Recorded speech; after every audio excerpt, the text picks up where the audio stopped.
So let's try and break this down as to why India should be worried, because the next time it may not just be a partnership between China and Pakistan, it could also be a strategic embrace which involves Bangladesh. So instead of a two-front war, India could potentially be looking at a three-front war. Professor Brahma Chalani is a strategic affairs expert. He's now joining us. Thank you very much, Professor, for speaking with us. The Chinese expressing an interest in this Lalmonirhat Airbase. It's about 100 kilometers from the Chicken's Neck, which anyway is a bit of a strategic choke point as far as India is concerned. China wanting to revive this base. This is just a few kilometers from the Indian border.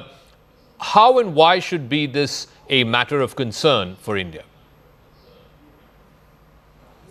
The planned revival of this airbase with Chinese assistance would represent a tangible step in China's growing strategic presence in India's immediate neighborhood.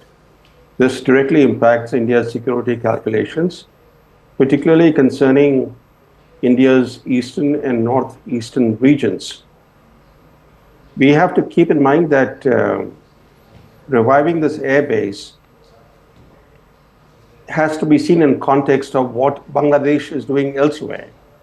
The interim regime in Bangladesh is also planning to transfer the project, the Tista River project, which is a $1 billion project, transfer it from India to China, because the ousted Prime Minister Hasina had pledged last year when she came to New Delhi that she wants to give it to India, even though China is ready.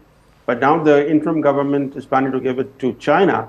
And this project is also located right at India's border, close to the Siliguri Corridor, the Chicken's Neck.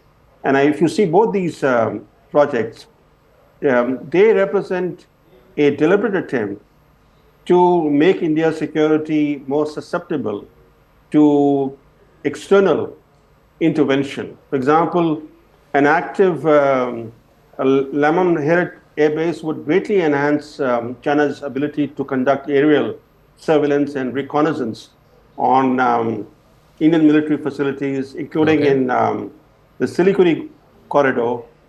It will also, represent a major concern for India, because any kind of disruption of the Siliguri Corridor, even if it's temporary, would effectively cut off India's northeast from the Indian mainland.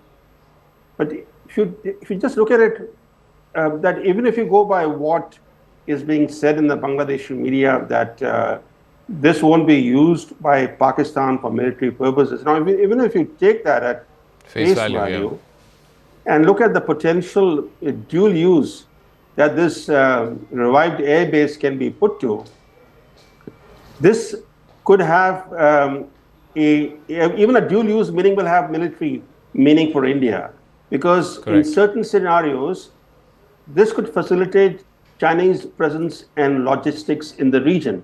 For example, in a conflict scenario, even if not directly used by Chinese combat aircraft, this base could serve as a logistical hub for China to facilitate the movement of Chinese personnel, equipment, or intelligence assets in the region. As you know, this is the way logistic hubs were used during World War II, and this potentially revived airbase in Bangladesh is actually from the World War II era.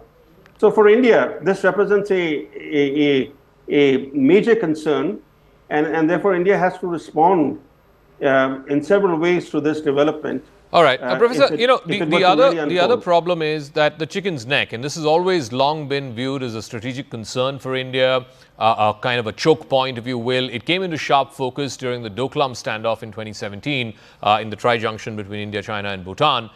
India, of course, needs to find ways to try and better secure this narrow stretch of land, also explore alternative routes to connect the northeast with the mainland of the country. What can India do to address this challenge of the Chicken's Neck? Zaka, you raise a fundamental question.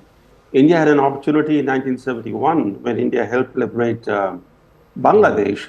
At that time, India could have, through a swap deal, increased the size of the Siliguri Corridor width, would have broadened that width by transferring land elsewhere to Bangladesh in return for Bangladesh ceding some land. We missed that opportunity. And then during the government of Sheikh Hasina, India entered into major transit agreements with Bangladesh so as to facilitate greater logistical access to the northeast, and to allow northeastern goods to come to the Indian mainland more easily. In other words, we tried to get over the Siliguri Corridor issue by creating this transit arrangement with Bangladesh. But now Bangladesh has become a completely different country, a more radicalized country, a country that is now in the sway of Islamists, with a regime that appears to be increasingly hostile to India, which is willing to work with both Pakistan and Bangladesh to contain India. Okay. So the security picture in South Asia has fundamentally changed,